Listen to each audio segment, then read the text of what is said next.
Well, I was at a birthday party this past week for a friend of ours, and I didn't know barely anybody else other than our friend and his wife at this party. So I was sitting at this table, and I was getting to know some people that had also been invited for the very first time. So we were doing the natural, obligatory, hi, this is my name, and this is what I do. And so I was talking to one lady, and she said, well, I'm staying at home with my kids right now, this season of life, but I play a little bit of violin on the side. And so I was asking her questions about that. What does it mean to play violin on the side? Like, I'm thinking she gets a couple of spare minutes in the basement, she, brings it out and plays a little music, whatever. But it turns out for her what that meant was that she was part of like these world-renowned symphonies that play internationally and are recognized all over the world. Like, well, on the side, I just travel the entire world playing the violin. I was like, oh, that's kind of cool. So then we went to the next guy, and he said, well, I'm an aerospace engineer by education.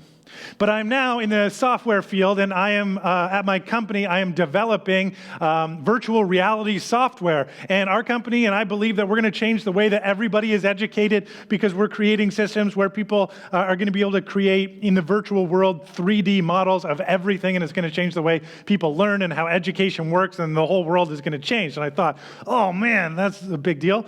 And then there's this other guy there who worked his way up at his company, starting at the bottom rung, became COO, and then sold the company for $1 billion with a B. So then somebody leans over to me and goes, hey, what do you do? And a little piece of me was a little bit insecure, right? Like, I didn't sold anything for $1 billion. I'm not an aerospace engineer. I don't play on world-recognized symphonies, none of that kind of stuff. And so I'm feeling a little insecure. And so I say, I'm a minister. And we were in a restaurant. It was a little bit loud, so I guess I didn't hear. So the lady, she leans in and she goes, what's that? You're in medicine? To which I replied, yes, I'm in medicine. I am the chief of medicine at a very big hospital that all of you have heard of. I'm a really, really big deal. But to be honest with you, I don't know if you've ever, I'm sitting at this circle and I'm going, man, I am a little bit out of my league. I mean, I'm not good enough in this conversation. These people are making tons of money and changing the world and do incredible things. And it was hard not to walk away without that little voice in the back of my mind going, man, what are you doing? What have you accomplished? How much are you making? What's going on with you? And I don't know, have you ever felt that? Like, hey, maybe I'm just not good enough. Maybe there's something wrong with me. I don't stack up well. I don't compare well to the people around you. Actually, there's a whole lot of negative voices that we often have in the back of our minds that play through our lives. And in this series, what I want to talk about is those voices. And I want to talk about some of those messages.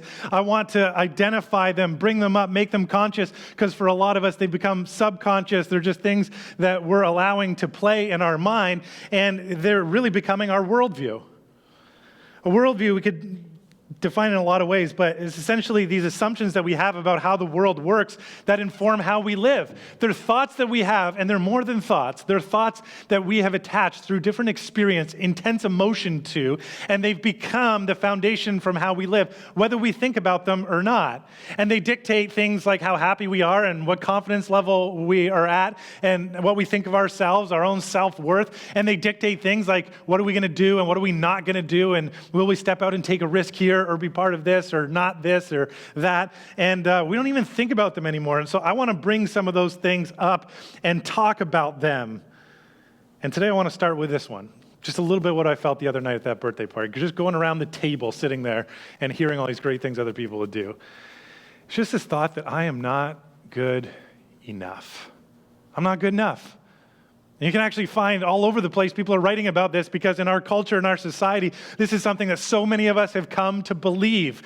And so sociologists and psychologists, there's all kinds of studies to talk about where does this come from. Some will talk about the fact that in our childhood, even as kids, we tend to take on certain stresses or failings in our family onto ourselves and start to believe this lie that I'm not good enough. So for some of us, somewhere along the way, maybe your parents split up or divorced and you thought as a kid, man, if I was just better, if I was just more well-behaved, if I just made life easier on my family, if I had just done the right things, everybody would have been happier. They wouldn't have fought as much. They wouldn't have broke up. Maybe I'm not good enough, and that's why this has happened. For some of us along the way, it's because of disappointments that we haven't lived up to certain standards that other people have for us, that we have for ourselves, ways that we thought we should have performed. Maybe it's in competitions at sports or education or all kinds of stuff where we're disappointed. We say, I should have done this, and I should have won, and I should have got ahead, and I didn't. For some of us, it's things that people said to us, people that we really thought were influential in our lives. We really cared about their opinion, and they maybe didn't even mean to do it, but they said something to us that just hit us right in our insecurity. And we never forgot it. We just carry that thought around, and it becomes part of our worldview, part of how we think about the world. For some of us, it's rejection, maybe in a relationship or somewhere along the way where we were told we were not welcome, or we were broken up with, or we were kept out of a certain group, and that rejection stings and gave us this message, I'm not good enough. That message has a lot of different forms that it comes into our lives, but I think almost all of us have it. I'm not blank enough. What are you not enough of? I'm not smart enough. I'm not thin enough. I'm not good looking enough. I'm not successful enough. I'm not rich enough. I'm not fun enough. I'm not outgoing enough. I'm not a good enough husband or wife or parent or student or employee or leader or friend. The list could go on and on and on. But a lot of us, part of what's operating in our lives and dictating how we live, what we say, how we think about the world and the people around us, has some of this influence in it. I'm not good enough. And there's another place that perpetuates this. Wherever that idea comes from, we live in a very competitive society.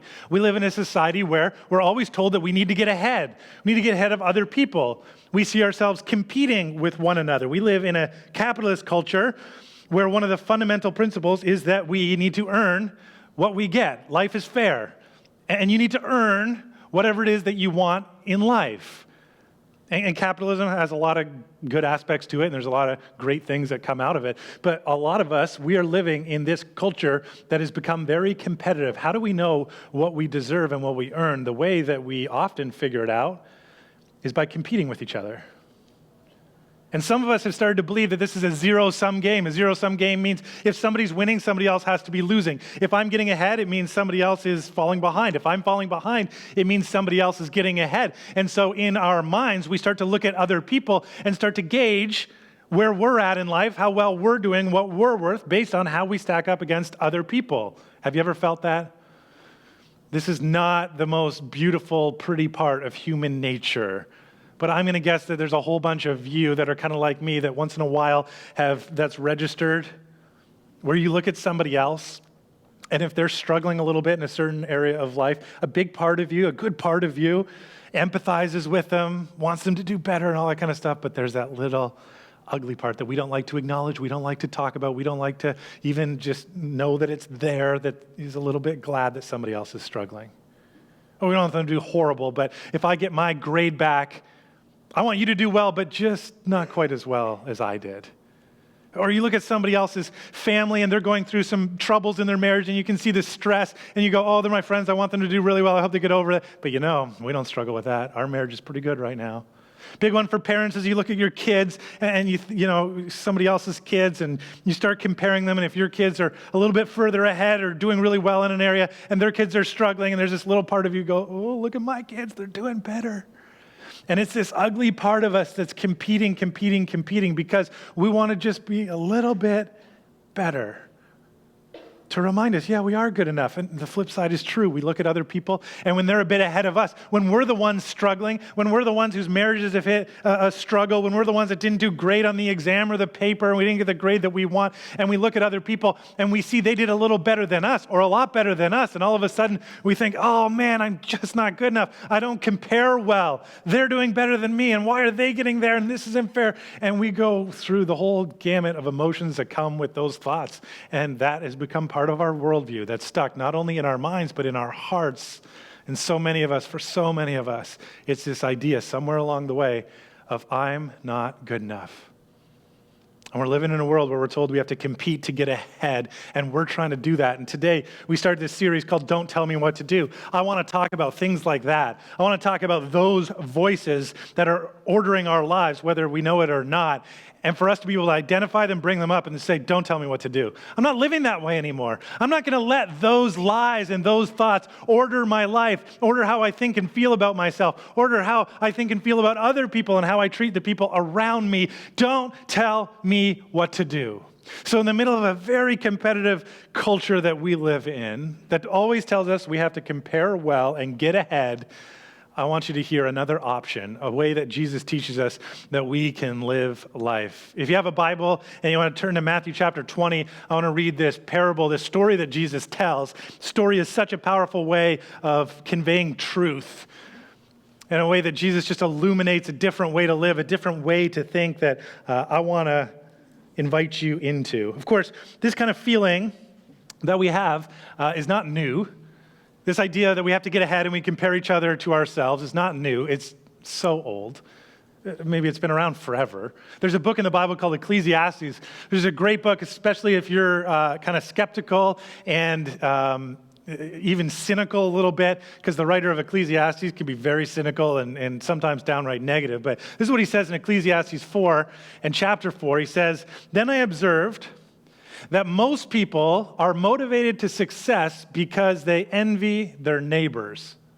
But this too is meaningless, like chasing after the wind."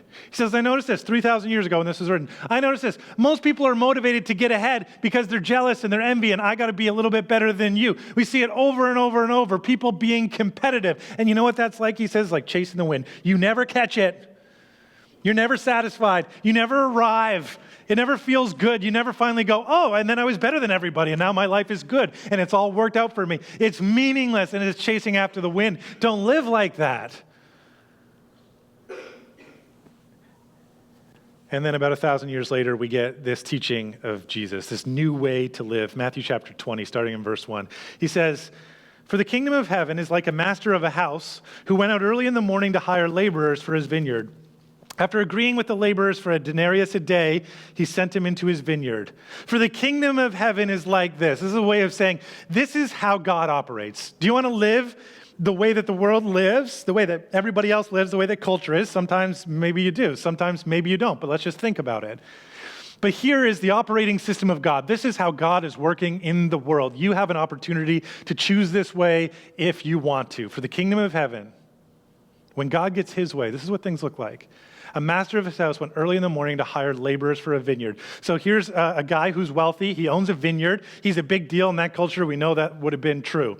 He needs to hire day laborers. It's either time to prune or harvest his vineyard. He needs people to work. So he would have gone into the market. At the market, and this still happens in a lot of places in the world, there would have been a spot at one end of the market where men who didn't have a job would have gone and stood, hoping that somebody like this comes along and would give them a day's work. Maybe 2 days' work, maybe a week. Maybe they'd even get a long-term job. But these are people who are unemployed and they need something. They don't want to go home empty-handed to their families, to their wives and children. And so they're standing there hoping that somebody will come. Well, here comes the owner of this vineyard, and he has got work. He takes a bunch of workers and he agrees with the laborers to pay them a denarius a day. A denarius in this culture, this time and place, would have been a good wage for a day's work. So, of course, they agree. This is what we're here for. This is what we want. Come take us. And they go to work first thing in the morning. Verse 3. "And going out about the third hour, he saw others standing idle in the marketplace. And to them he said, 'You go into the vineyard too, and whatever is right I will give you.' So they went." So we come back partway through the morning, and he sees there's a bunch of workers that are still standing there. These are the workers that didn't get hired first thing in the morning.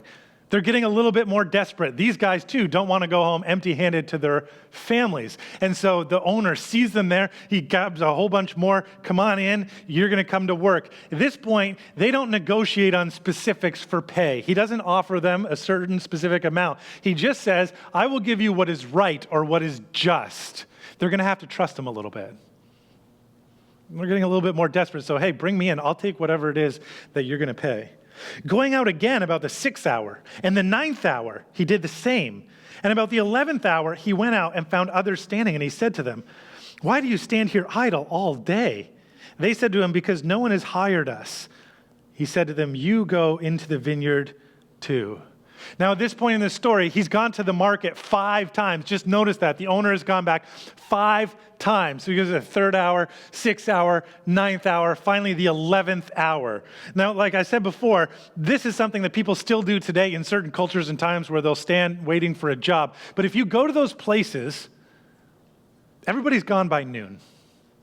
If you don't get hired in the morning, and then maybe partway through the morning, somebody's starting work late in the day.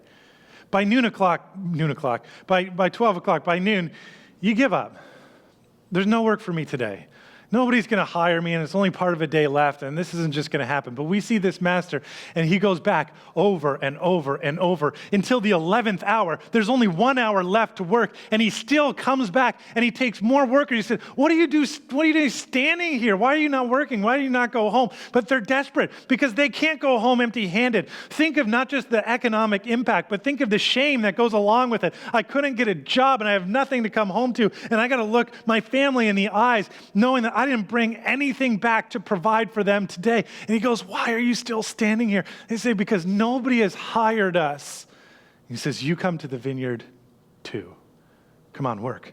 The day's almost over. There's only an hour. That's okay. You come. And at this point, you see, they don't even talk about pay. There's no mention of it. Not a denarius, not what is right, not what is just come. And these guys come because they are the most desperate. They've been out there all day long. Just note the master for a second. What is he doing? Why does he keep going back? Actually, in this culture, an owner would never go to the marketplace. He's wealthy. He has people working for him. He would take one of his managers or a steward on his farm, on his vineyard, and he would send him into town to go look for workers if they needed workers. But not here. This master is not aloof. He's not far off. He's coming, and he's coming back over and over and over. Why? If he underestimated the amount of work that he had, this would be ridiculous to miss the mark by that much. Nobody who owned a vineyard would not realize how much work and how many workers they need and have to keep coming back and coming back and coming back. That is absolutely ridiculous. No, he's not coming back because he needs more workers. He's coming back because every time he goes there, they're still there. And he has compassion for them. And he has mercy. And he didn't just send a messenger or a manager, but he would go himself because he kept seeing the people there who needed work, the people there whose very self-worth was tied to whether or not they could work and provide for their family. And every time he saw more people until the 11th hour, and he says, what are you doing still here? Why haven't you given up? Why aren't you working? And nobody will hire us, but the implication here is we can't go home with nothing. And you see this master who says, get in, let's go. Come on, come to my vineyard. Come work for me. Come, and I'll give you a job. Just oozing with compassion. And then there's this great twist in this story. Verse 8 says, and when they came in, the owner of the vineyard said to his foreman, call the laborers and pay them their wages, beginning with the last up to the first. Actually, there literally it says, pay them the wage, but bring the last ones first. Now, this is interesting because this is going to be a huge scandal in a second. But if he had called the first ones, the guys who came early in the morning and paid them first, and then they left, and then he pays everybody else, there's no scandal, there's no argument, there's no discussion about this. Nobody's upset. They just go away with whatever they thought they were going to go away with. But Jesus here in this story, beautiful storytelling, is going to make a point. And so they call the ones who are last, the ones who have only been there for an hour, to come first.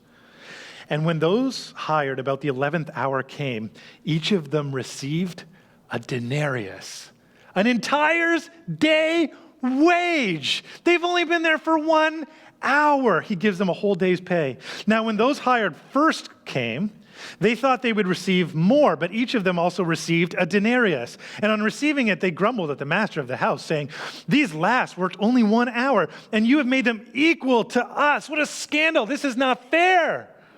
You can't treat them the way you treat us, because we have borne the burden of the day and the scorching heat.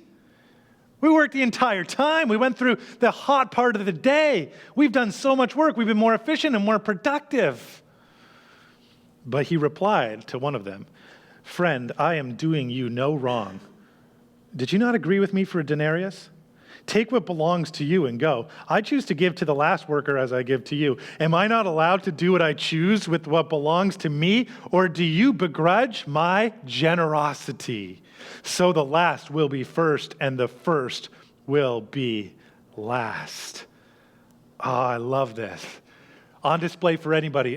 The last guy comes and he gets a full day's pay. And then they think, maybe we're getting paid more than we thought. But he pays them all a denarius. And then the guy calls out and he says what so many of us in our culture would say, that's not fair. I earned more. If I compare myself to him, I worked harder, I worked longer, I did more for you. I deserve more. I've earned it. Don't make us equal. Don't treat us equal. That's not fair. I'm getting ahead and he deserves to be behind me. He's only been here an hour. God, you can't do that. And I love the owner coming back. And he says, I've given you what we agreed on. This parable is not about the owner underpaying. He's not cheap. Saying, I'm giving you exactly what you expected. I'm giving you a good wage. I'm giving you everything we agreed upon. And you get to go and do whatever you want to do with it. I'm not going to tell you what to do, but you don't tell me what to do. You can't tell me that I can't be generous. You can't tell me that I can't overpay. You can't tell me that I am not supposed to give him what I've given to you, because it's mine and I can be as generous as I want with it, and you don't tell me what to do. And so let's line up everybody and pay the last guy first so that the first guy gets the lesson. This isn't fair. The owner's not fair. The owner is better than fair. See, the worth of these workers who were standing at the market waiting for someone to come in this culture would have been directly tied to their work. If I work, I'm worth something. The more that I can work, the more that I can earn, the more that I can bring home to my family speaks to who I am. And this parable is, to be honest with you, it's not about the workers, it's about the owner. Because the owner comes and says, I see your worth. And the first guy's saying, but haven't you seen my work? And he says, I see their worth. I was going back over and over and over. And this guy's saying, I worked so hard for you all day. The owner might have come back and said something like, what do you think I was doing? I was going back to the market over and over and over. And with compassion and mercy, I was bringing more people in, more people who needed to know that I could see their worth, what they're worth, and to bring them in. Don't tell me what to do with my resources. You don't get to tell me whether or not I get to be generous. He might have said to that worker that you came here expecting by the end of the day you would be more rich, but I have expected at the end of the day I will have become more poor because I see the needs of people and I want to make sure that I give them everything and that they know what they're worth to me. They know that they're loved. They know that they're not alone. It's just this amazing, amazing message. And it hits home to us today. For so many of us who are living in a culture of competition, I need to get ahead. I need to get ahead. I need to get ahead. I need to be working the longer hours. I need to get paid more. I need to have a higher lifestyle. I need to look better. I need to achieve everything and to say, you can live that way if you want. But Jesus announces the kingdom of heaven, the way that God operates, is a different way. And it's based on the incredible, unfathomable generosity of God, who sees our worth and gives us more than we could ever deserve. You know, it's not just in culture where we get these ideas that we're not good enough. There's actually entire theologies about it. There's churches where you go to and just so much emphasis, we're not good enough, we're not good enough, we're not good enough. And there's a sense in which that is true. If we're living in the old system, if we're living in the system that says, I need to earn enough to become worthy, that's the message. You can't live in that system. Of course, you can't be worthy based on your work. But Jesus is teaching something different. He's saying, look at the master. Look at the master. Look at the kingdom of God. Look at how God sees you. He sees you standing in line, and he sees your worth. He says, come on, I'm here for you. I'm going to pay you more than you could ever imagine. It's a new way of living. So, oh, I'm not good enough. I'm not good enough. And then God says, I see your worth. You're good enough because I'm telling you you're good enough. Can we allow that voice to be louder than the voice that just tells us over and over, you're not good enough unless you measure up, unless you compete well, unless you get ahead of somebody else? It's amazing. The things that we really desire, I mean, deep down, really desire, cannot be earned in life. To believe that we can be loved unconditionally and experience that we truly belong, the things that we really long for, are things that cannot be earned. And yet, do you know what we do? We try and be someone that we're not to try and live up to somebody's conditions. And when we're trying to live up to somebody else's conditions, we're no longer coming after unconditional love. And Jesus paints this picture and says, here's the master who just comes and he sees the need and he says, I see your worth, come. You can work for me. I'll pay you a whole day's wage. Oh, it's the economy of grace, of real, true love that can't be earned, but is freely given. It's so beautiful. Could you imagine what it would be like for your self-confidence, for your self-worth, for the way that you live and love in your marriage or your relationships, the way that you treat your friends, the way that you interact with the world, if instead of always trying to be good enough, you decide to live in a different operating system? Said, I'm worth something because of the owner who sees worth in me, God who loves me, and to move out. So what does that look like? I started out by saying today that some of these things, these ideas like I'm not good enough, are not just beliefs. They're not just thoughts, they're beliefs. That we've attached experiential emotion to them. And so they attach themselves way deep down inside of us.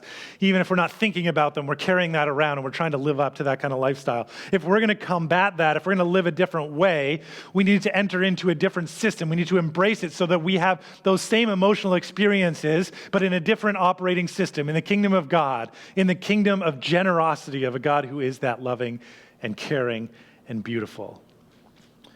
We need to step into generosity, stop living out of competition. The truth is that helping others helps you win at life. Helping others win at life helps you win at life. Because we're not in competition, and that's not how relationships work, and it's not how love works. If you really want to get ahead in life, you have to realize it's not about getting ahead of somebody else. It's about bringing them with you. And when you start to help other people in life, when you stop thinking that my life is about making sure that I get ahead, but instead bringing forth other people, that helps you win in life, because we only win in life when we win in life. We can't win in life alone, because you can't win in love or relationship alone. And the things that are most important, we cannot earn. Life's not a competition. So what would that look like, to step into the generosity of God's way? And we might say, if we looked at this and said, man, the guy at the 11th hour got paid the same, well, what's the point in working so hard? What's the point in trying to be more moral? What's the point in doing anything if God's just going to pay us? What does it matter what we do? And the reason it's so important what we do, one of the reasons, is because if we're going to step out of one system, we need to step into another and embrace that worldview. We need to be part of it and experience it. Again, add those emotional experiences to the things that we think so that this becomes our life. We just say, well, it doesn't matter what I do. We're still living under the old assumptions, the old lies. So what would it look like for us to be generous in our lives? First thing we think about is we can be generous with money. And of course we can. We can find people who are in need and make sure that they're provided for. Understand that our lives aren't about how much we can earn and save and spend and have, but to give to other people. But there's so many other aspects of our lives that give us opportunity to be generous. We can be generous with our time. Instead of saying, I'm too busy to help someone else, I'm too busy to listen to someone else, I'm too busy to be there for somebody else, to say maybe my time is not all about myself. Maybe I can devote some time to the people around me and show them that I really care. We can be generous with our influence. Sometimes there's ways we can help out other people because of connections that we have or because of sway that we have in different areas of our lives, and we can use that not just to promote ourselves, but to promote other people around us. We can do it with our expertise, our skills, things that we're really good at. Some of you students, you're going to be stressed out and you're going to think, school is all about me getting the best grades I can and being better than other people and getting into certain grad programs or getting certain jobs. But what if you took some of your experience and some of your skills, some of your expertise, some of the things you're good at, and when you found people that were falling behind, you said, I can help you get caught up. I can be there for you, not just me. We can do it with our resources. Maybe it's your home or your car, your vehicle, something that you have that could benefit somebody else that you could borrow or lend or give to somebody else to bless them and to do something great in their life. And we can do it with our attention. Just to look out and say, man, where in my world are there people standing there, needy, feeling inadequate, and they need someone to come and invite them into the vineyard, to pay attention to them, to give them purpose, to give them meaning, to listen to their struggles, and to make known that they are not alone and that their worth isn't connected to what they do and whether or not they think they're good enough. So who are you going to let tell you what to do? How prevalent are the lies in your mind? I'm not good enough. I'm not blank enough. How much weight do you give that in your world, in your emotional world, in your spiritual world, in your physical world? How much do you let that control the things you do or don't do, or how you treat people? Maybe for some of us, it's time to stand up and to hear the voice of God tell us who we are, rather than listening to the voices all around us that are telling us that we're not good enough. To that voice, we say, don't tell me what to do. Don't tell me who I am. There's a guy named Henry Nouwen, and he is a theologian. He wrote a number of books on theology, deep stuff. He was educated at some of the best universities in the world, ones that everybody knows about. He had an appointment at one of the most famous universities, one of the most famous schools in the entire world, where he became a professor, and he was teaching, probably thought of by a lot of people as a big deal, someone who had arrived, someone who had achieved, someone who is influential to everybody else. And he gave all that up. And he spent most of his adult life after that creating places and working with adults who had disabilities, severe disabilities, and had to live in these communities where they were cared for. And that's where he did all of his work, devoted his life to. And he wrote this blessing. And just a guy who understood that you could look like you've got it all, that you're doing it all. But that's not always where everything that matters is. And you just give it up to care for and love people generously that were in need. And he wrote this blessing, and it's one that my wife and I have started to recite around our table to our kids, because it's what we want them to know about when they look at the owner, when they look at God, the owner of the vineyard, and know that he is generous and compassionate and mercy, to know that he sees our worth and he loves us and he invites us in, and we don't have to live in that competitive get ahead kind of way. This is what we want them to know. And so there's a stark contrast for me this week between the table I was sitting at the birthday party, feeling like, man, I don't know if I'm good enough, and the table I sit at with my family, where we recite this. I'm not what I do. I'm not what I have. I'm not what people say about me. I am the beloved of God. It's who I am. No one can take it from me. I don't have to worry. I don't have to hurry. I can trust my friend Jesus and share his love with the world.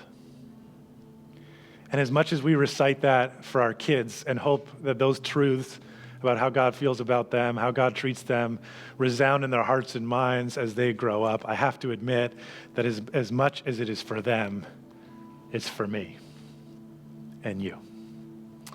Heavenly Father, we thank you that you are generous beyond what we could imagine, that you see our worth beyond even our work. God, I pray for any of us who've come in today, maybe under the weight of feeling like we're not good enough, we don't measure up, we don't compare well, we don't compete well, feeling the pressure and the stress of trying to make that work. God, would you show us once again that we don't have to live that way? Those thoughts can't tell us what to do. And God, fix our eyes on the owner, the master of the vineyard, who sees our worth and pays us more than we could ever deserve. It's him who we praise and worship, are forever grateful for. And it's in Christ's name we pray. Amen.